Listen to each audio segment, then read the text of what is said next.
Salut tout le monde, dans cette vidéo, je parle de la mondialisation et notamment du rapport aux Français à la mondialisation et pourquoi je pense que le français n'est pas prêt pour la mondialisation. En tout cas, le français de France en général. Bien sûr, il y a des Français qui sont plutôt multicasquettes et surtout polyvalents et qui arriveront à s'adapter. Mais le gros du peuple, je pense qu'il va beaucoup souffrir de la mondialisation puisque il en profite seulement en tant que consommateur, mais pas en tant qu'acteur. Et en l'occurrence, je pense aussi que l'État, lui, peut plus s'en sortir parce que contrairement à ce qu'on pense, l'État français est un État très international qui a une présence énorme sur le monde, même si il y a des concurrences, on voit, on se fait bouffer par les Américains dans pas mal d'endroits, mais il y a encore une présence énorme de l'État français à l'international. Mais le citoyen français, en fin de compte, en France, en profite assez peu. Voilà. Je vous partage tout ça. Donc, dans cette vidéo, je vous parle de la mondialisation, des Français face à la mondialisation. Donc, en fait, un domaine dans lequel on est de fait intégré par nos élites.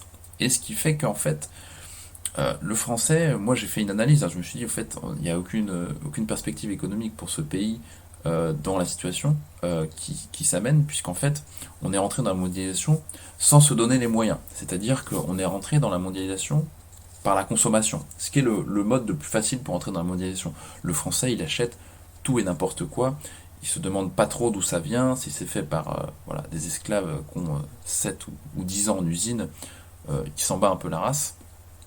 Et par ailleurs, si on fait un zoom sur les écologistes et qu'on regarde leur style de vie, on est souvent assez dégoûté, on se rend compte que c'est assez pitoyable, ces gens qui donnent des leçons aux autres, alors que ce sont des gros pollueurs. Donc c'est assez marrant de voir ces gens discuter d'écologie toute la journée. Mais bref, passons au sujet qui n'est pas très intéressant. Sur les fondamentaux de la mondialisation, donc en termes de consommateur, le français est très mondialisé. Il n'y a pas de problème, il y va, il achète tout et n'importe quoi. Mais le problème, ça c'est le côté facile de la mondialisation, c'est la consommation. Mais le problème, c'est que le français, il n'est pas prêt à travailler dans la mondialisation, c'est-à-dire à donner les efforts pour être compétitif. Puisqu'il aime bien acheter des produits qui sont compétitifs par le prix et par le niveau d'esclavage derrière, mais il n'est pas prêt, lui, à être esclave de la façon dont a été travaillé ce produit pour le lui donner.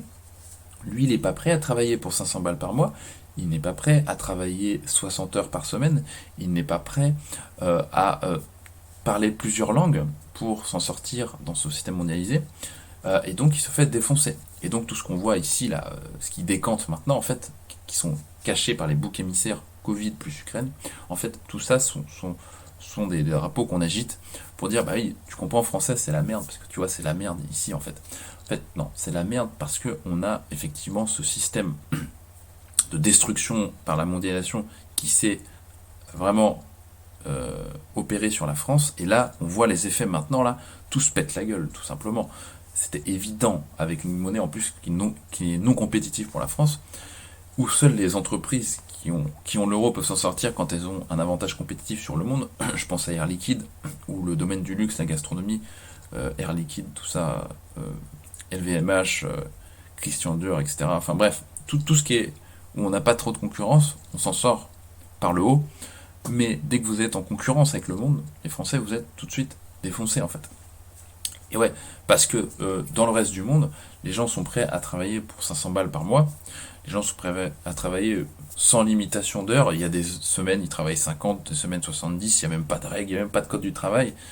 Dans le reste du monde, les gens parlent plusieurs langues. Ils sont adaptés pour travailler avec plusieurs compagnies, sociétés, nationalités.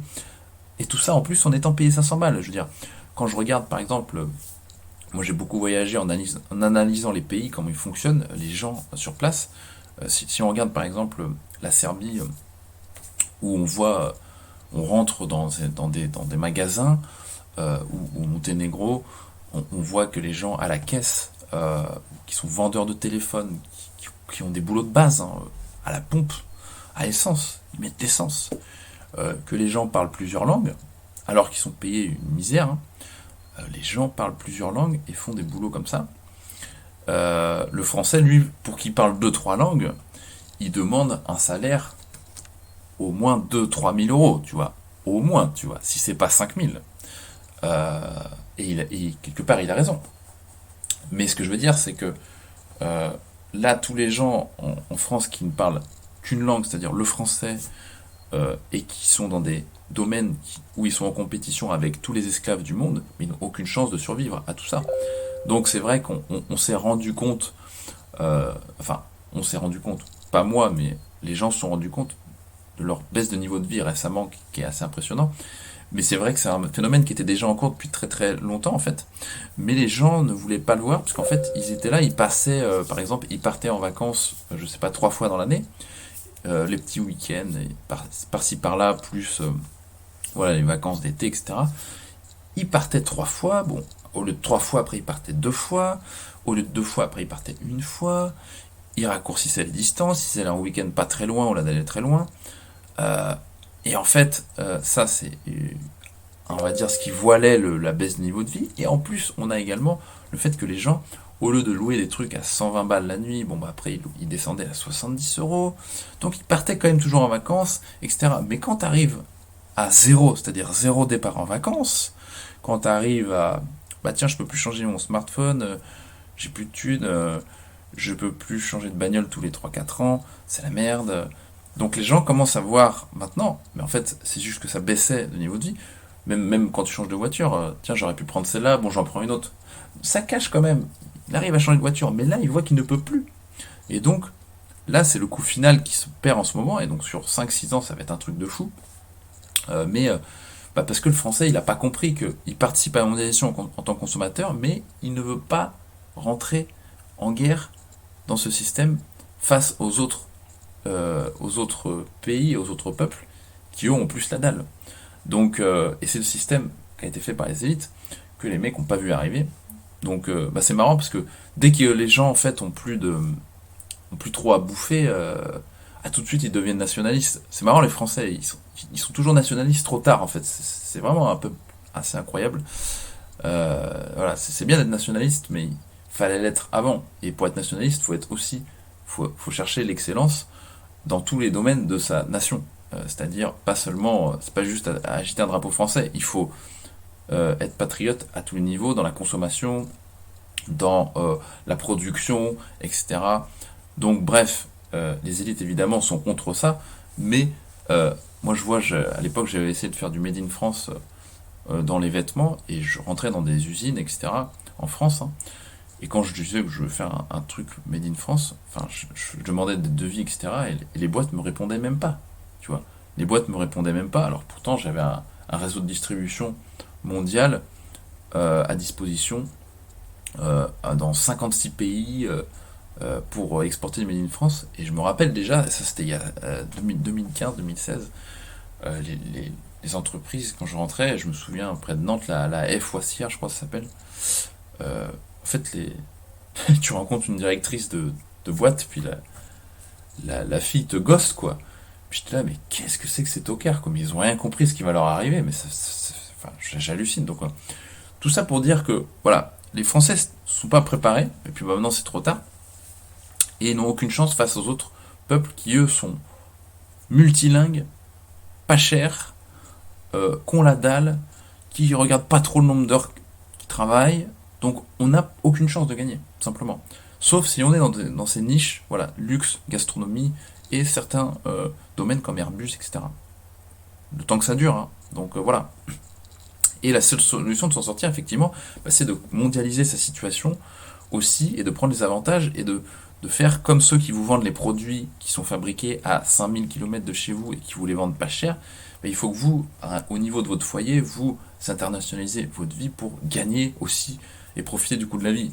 Moi, je serais retraité en France et je me ferais défoncer au niveau de l'inflation et tout. Je me dirais, bon bah attends, mec, je vais vendre ma maison qui vaut 300 000 euros, je vais m'en acheter une à 100 000, et puis après, je vais essayer de placer le reste et me garder une belle réserve aussi de sécurité pour profiter du coût de la vie.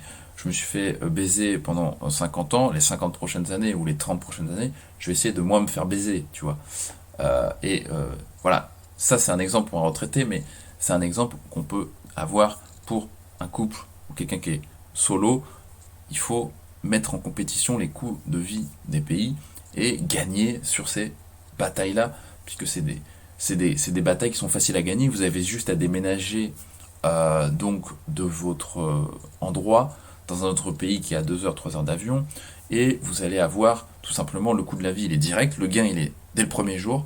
Ensuite, vous avez une fiscalité qui va être plus saine, plus douce, donc là aussi vous gagnez, et c'est des gains sans effort technique. C'est pas des efforts quotidiens que vous faites. Une fois que vous y êtes. Donc le gain, il est quotidien. Euh, en France, vous ne pouvez pas faire ça. Donc bref, c'est pour vous dire que si vous ne mondialisez pas votre stratégie, vous n'avez aucune chance de gagner dans le système qui est détenu par des nomades eux-mêmes, les élites mondialisées, qui ont mondialisé les systèmes de vie, tout simplement. Donc, si vous rentrez pas dans ce jeu-là, vous n'avez quasiment aucune chance de gagner et vous aurez une vie tout simplement euh, assez médiocre, en tout cas par rapport à ce que vous auriez pu avoir, puisqu'en fait on peut avoir une vie peut-être en France où on va gagner, je sais pas, 2000, 2300 euros, c'est pas la folie, hein, 2300 euros en France en ce moment, tu vis pas ouf non plus, hein. T'as ça, si t'as ça dans un pays où on gagne 500 ou 700 balles par mois, là d'un coup tu respires, hein, t'es là, ouf. Donc bref, c'est vraiment pour expliquer comment moi j'ai compris que la France avait aucune chance de gagner, parce qu'en fait les Français ne sont pas du tout prêts pour la mondialisation, tout simplement. Je vous laisse là-dessus.